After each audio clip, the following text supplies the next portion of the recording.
So hapa nataka tujiulize jambo moja hapa. Kitu gani ambacho kimemfanya mpaka mzee mzima rais wa Marekani kusafiri kuelekea zake China, ambako mara ya kwanza alionekana kama ako na madharau fulani vile, ya kwamba anawadharau wa China, ya kwamba hawezi kumsaidia kwenye vile vita ambavyo vilikuwa vinaendelea baina ya Marekani na nchi ya Iran na Israeli pale. Lakini kwa sasa jana alipanda mwewe na kuelekea zake China, ambako tuliweza kuona kwamba alipokelewa kwa ukubwa zaidi vile vile pia, na akafanya mazungumzo ambayo baadhi ya mazungumzo yalikuwa ya kisiri na mengine yalikuwa ya hadharani, ambapo alionekana akizungumza na rais yule wa China pale. Lakini kwenye tafiti zangu nikaona hapa ni wazi dhahiri shahiri ya kwamba Waarabu wamefanywa wapumbavu, baada ya kwamba awali aliweza kutembelea nchi za Uarabuni na kuzijingisha, nitasema tu, ambako ye mwenyewe alikuwa na targeti zake na faida zake juu yake ye mwenyewe na taifa lake la Marekani. Lakini mwisho wa siku tuseme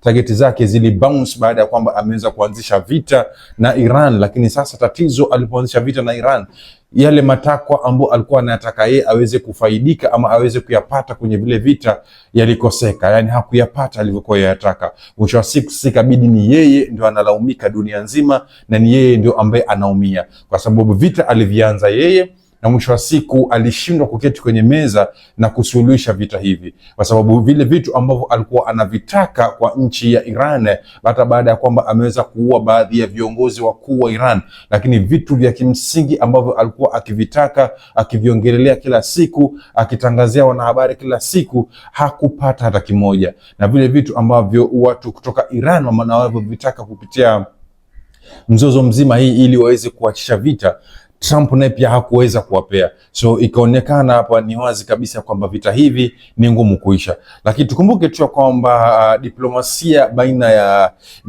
iko baina ya nchi ya China na nchi ya Iran ni uhusiano ambao ni mzuri, wako na uhusiano mzuri China na Iran, na kwa sababu ya uhusiano mzuri ambao wako nao kibiashara, basi Trump anataka kutumia China ama anataka kutumia serikali ya China ili mradi waweze kusimamisha mzozo unaoendelea ama vile vita vitakavyoanzishwa tarehe 21, kama tunavyojua kwamba break ya vita ilikuwa imepewa muda kwa siku kadhaa, ambao tarehe 21 ndio kama vita kwanza vitaanza tena rasmi ama vitaanza tena upya kamila. Sasa hii Trump kitu ambacho anataka kuweka serikali ya China mkononi, aweze kuzungumza nao ili mradi aweze kupata msaada, ili Iran waweze kuizi ama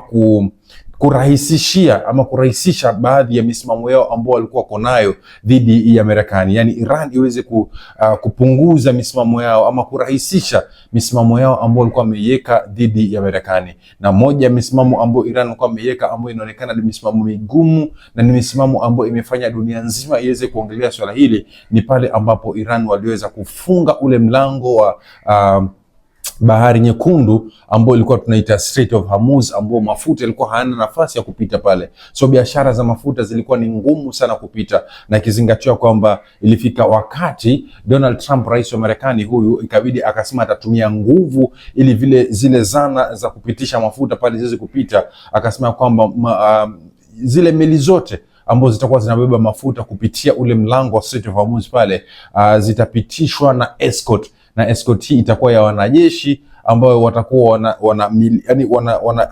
wana consider ile chombo ambacho kimebeba mafuta kinapitia njia gani na usalama wake. Lakini mwisho wa siku vile vyombo ambavyo vilihitajika viweze kutumika ili kukinga zile vessels ambazo zinapita pale Iran, vilikuwa vitoke ndani ya nchi ya Saudi Arabia, ama kutoka nchini Saudi Arabia ndio anga yake ingetumika na ardhi yake ingetumika kwa masuala mazima haya ama operation nzima hii. Lakini serikali ya Saudi Arabia nayo pia vile vile ikakataa na kusema kwamba kamwe kabisa itakuwa ngumu nyinyi kuendelea kutumia airspace yetu, na itakuwa ngumu Marekani kuendelea kutumia ardhi yetu kama Saudi Arabia. So Saudi Arabia tayari wakakataa. Kwa sababu gani? Walipata kile kitisho ambacho walikuwa wamekisikia kutoka kwa nchi ya Iran, ya kwamba endapo watakubali ardhi yao itumike ama airspace yao itumike, yani anga yao itumike, basi watakipata cha mtemakuni kutoka kwa Iran, kwa sababu hao ndio watakuwa ni chanzo ambao wameanzisha vita hivi, ama watakuwa wameonekana kama ndio wamesababisha vita hivi viweze kuanzishwa upya. Hivyo basi Saudi Arabia ikajitoa. Lakini nchi ya UAE, Dubai pale, wamekwama na wameelekeza support yao kwa Donald Trump. Kwa hivyo ndugu zetu ambao mko UAE, ndugu zetu ambao mko ile himaya ya UAE ambao ni not Saudi Arabia but United Arab of Emirates, kitu kama hiyo,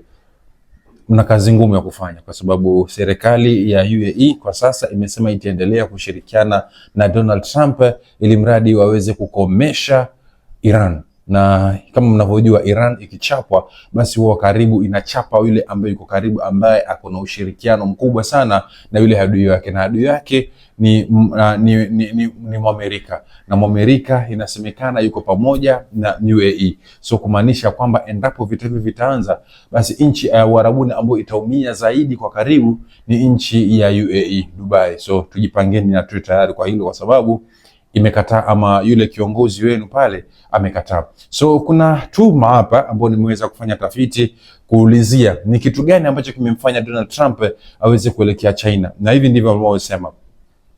Kwenye ziara yake ya sasa huko Beijing, moja ya malengo makuu ya Trump ni kuiomba China itumie ushawishi wake wa kiuchumi kushinikiza Iran ili kufungua mlango bahari wa Hormuz na kusitisha vita. Hatua hii inalenga kupunguza makali ya mzozo huo bila kuzimiliki hatua za nguvu za kijeshi zilizotawaliwa na washirika wake wa Kiarabu. This is the main reason ambayo Donald Trump ameweza kusafiri nchi ya China. So kuna kitu ambacho nataka nikufundishe, ama tufundishane, ama tukumbushane. Kabla mzozo mzima uanze, kabla vita vyote vianze, Iran walikuwa wamekubali kuketi na nchi ya Marekani ili waweze kutatua ule mzozo ambao upo baina yao.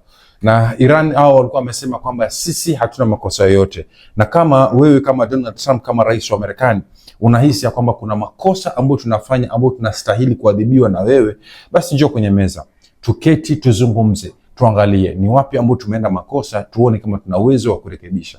Na wakapanga meeting ambayo ilikuwa inaendelea, na kuendelea kwake ilikuwa ni mazungumzo yanaendelea, japo yalikuwa yanaendelea kwa upole sana. Na kadri mazungumzo yalikuwa yakiendelea, Donald Trump akaona ile mazungumzo itakuwa ngumu kusuluhisha kile kitu ambacho anakitaka, kwa sababu vile vitu anavyovitaka ni vitu ambavyo haviwezekani. Automatically ni vitu ambavyo tukifika kwenye meza, it's not possible for Iran to accept. Ndio maana wakaona sasa hapa kitu ambacho kimebakia ni tutumie nguvu. Ndio maana wakashirikiana na Israel, wakaanza kuwarushia mabomu ndugu zao kutoka Iran pale. Na nchi ambazo ziliweza kutumika kwa wingi na kwa ukubwa zaidi ni nchi tatu ambazo ziko Uarabuni pia vile vile, ambapo ni nchi kama ya Saudi Arabia, nchi ya Qatar na nchi ya UAE.